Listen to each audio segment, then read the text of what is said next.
for safekeeping. Don't ever let nobody be the reason you throw it out, you stop caring about it. Don't let your hair get in the way, can't be defined by your mistakes. You know you try and you try really hard. Good morning, family. Happy Monday. In here making me some coffee, and I decided to use my ghost cup for Halloween. Since I don't really decorate for Halloween, but I bought this mug last year, so let me bring out my mug. I was gonna use my breast cancer one, but I'll use that tomorrow. I wanted some warm coffee today, so I am making me some coffee. I got my creamer in the microwave. Do any of y'all heat y'all's creamer up? I heat mine before I use the frother. My grandmother always heated hers, so that's just the way I've always drunk my coffee. I made me a quick little breakfast, y'all. I did my eggs in the microwave like I showed y'all. I put cheese on them. I popped my sausage in the air fryer for about 3 minutes. And put me some biscuits in the oven. Bam, little 5-6 minute breakfast. And I'm about to eat it. It smells so good. And drink my coffee. Before you try being on your own side for once. Hey y'all. I'm back several hours later. Girl, let me tell you something. They worked me today. Girl, usually my Mondays are kind of quiet and, you know, everybody be tired. So ain't nobody really trying to bother nobody because don't nobody want nobody to bother them. Today was not that way. And I was hoping it was because I was tired. Had a long weekend. I did get a lot of rest on Friday. I was off. That's part of the reason why that's part of the reason why I had to work so hard, because I don't know how it is on y'all's job, but in billing and medical work, you off one day and it's like, oh, I just wish I would have worked, because you come back to 1 million emails. So I spent half the day trying to tackle the 1 million emails that I got from Friday.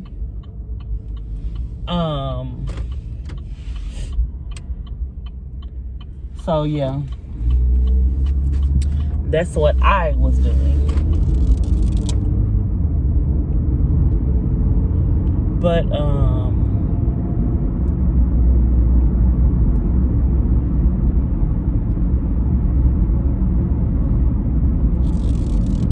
6:41. I don't got time. I was trying to run to the store before I get Taylor, but it's 6:41 and she get out at 7, and I don't want her waiting on me because the time's getting ready to change and it gets darker a little bit earlier now. Anyways, yeah, so today was just one of those days. I recorded a little bit this morning, and after that, straight working. I got off work, took me a good hot shower, and I wish I could have stayed in my bed, but had to go get Taylor from cheer practice. Because she cannot miss. They have UIL competition on Wednesday, so she couldn't miss practice. We woke up late this morning. Like, I was like, oh, we must have been tired. So Taylor was not late because she don't go to school. Her school doesn't start until 9. The bus doesn't come until like 8:20. But Ethan was late. But I mean, it happens. But anyways, so what I wanted to tell y'all was, what I was gonna tell y'all was, I remember that, y'all remember I had the little girl, Sugar? She was in one of my vlogs, and my friend Brandy, and I was telling y'all it's a backstory behind it. So I was like, I gotta go pick up Taylor. It's a little drive. I don't want it to be too long, but I'm gonna try to narrow it down just so y'all know the backstory behind it.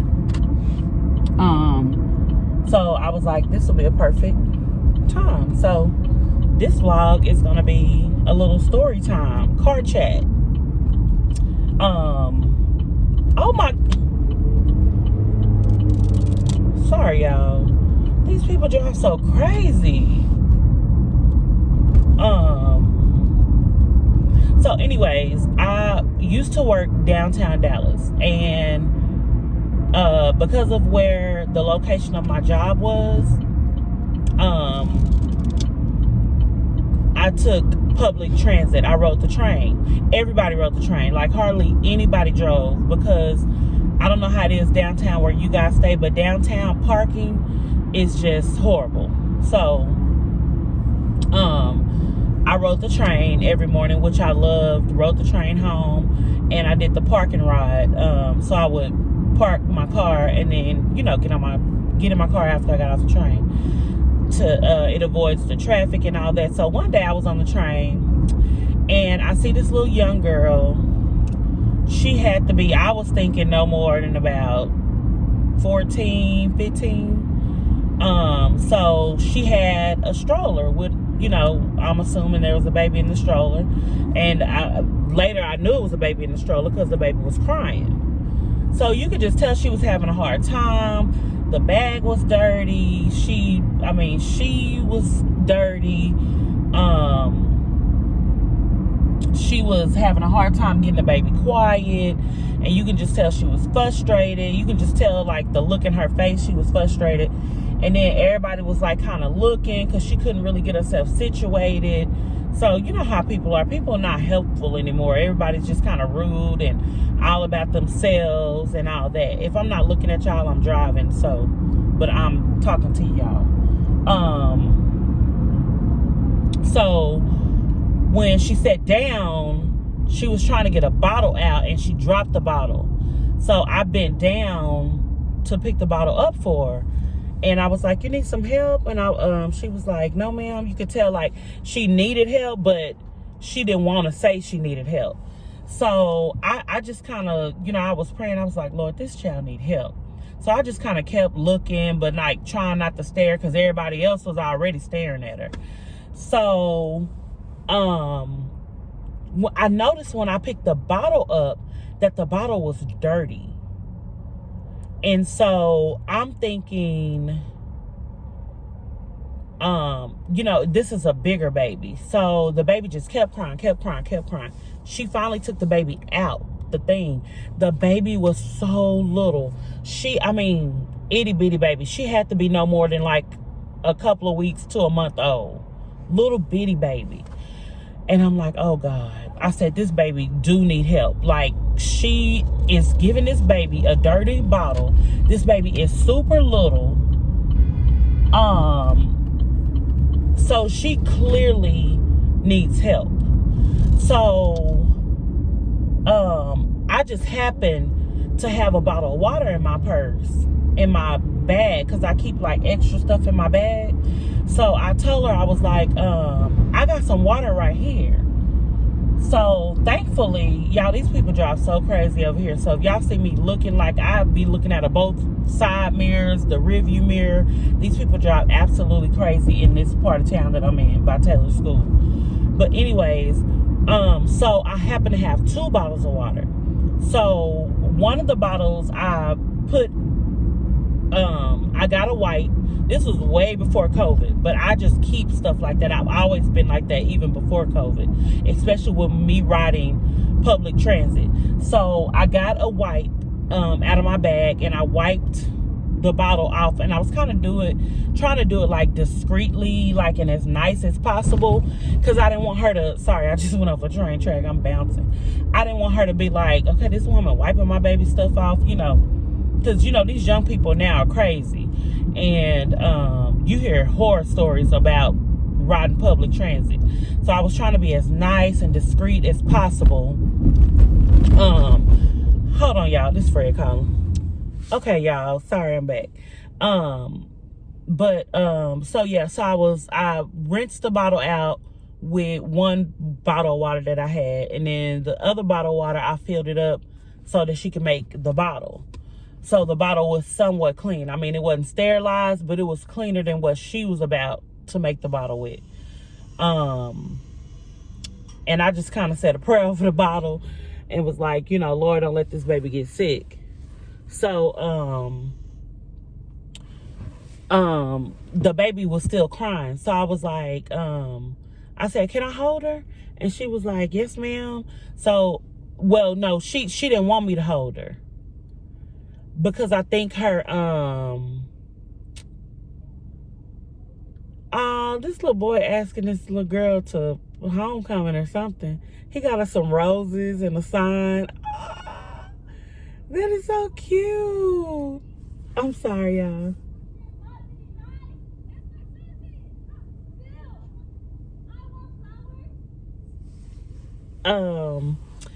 Anyway, oh, they said it was her cousin, so he giving her some flowers for something. But she didn't want me to hold her. So when I noticed when the baby's blanket fell, the baby's diaper was like black on the back, and it was just sagging. Remember, this is a little baby, not even a month old. So I was like, oh God. So I said, sweetie, where do you live? And she said, Duncanville, that's where I live. And I said, okay. I said, I'm gonna give you my number. I said, I used to have a home daycare. I said, I'm not a strange woman. I said, I'm a godly woman. You know, I'm not trying to do anything, but it's just on my heart to help you.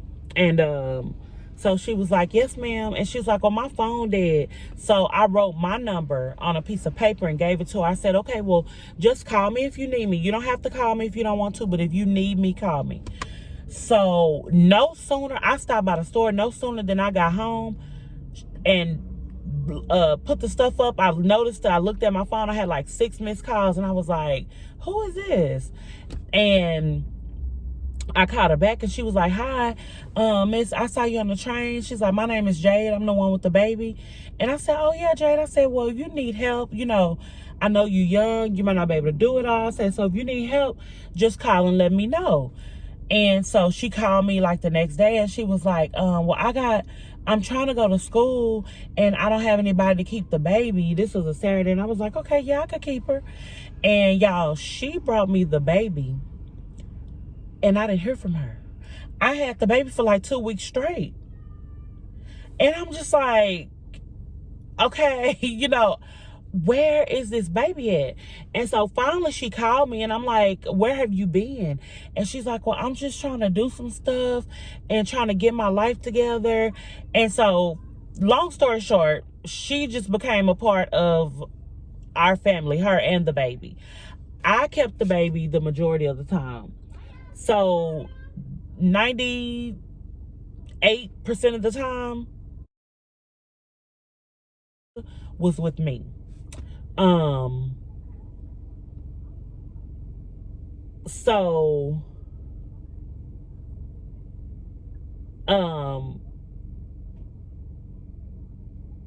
Yeah, most of the time she was with me. So I would, I made a Facebook post, you know, telling everybody to pray for her and, you know, if we could get donations. And my friends just poured out and started sending stuff and buying stuff. And I was buying stuff, my family, my church, like the baby had more than enough.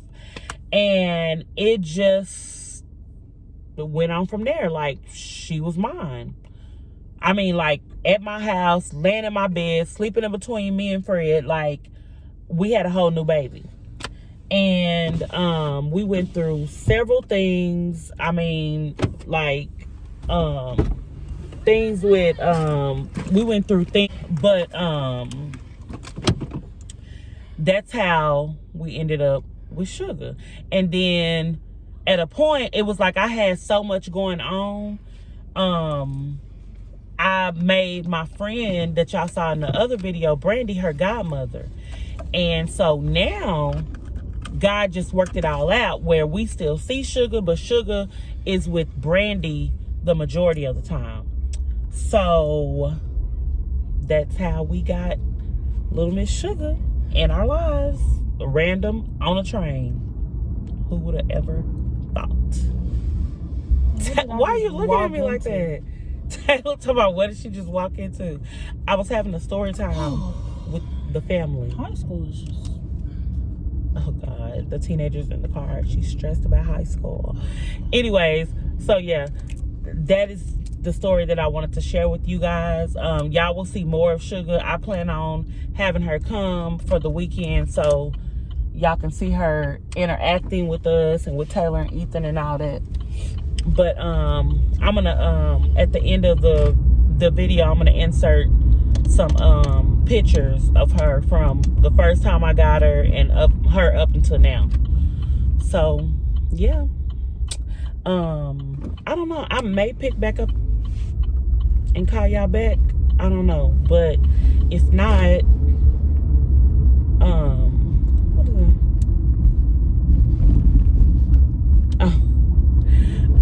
If not, then I will talk to y'all later, and I love y'all. Bye.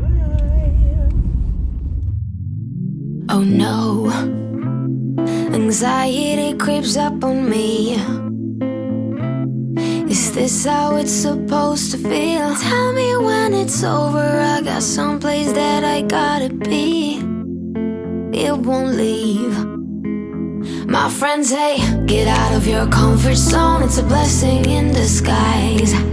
Get out of what you call home. Your name is written in the sky.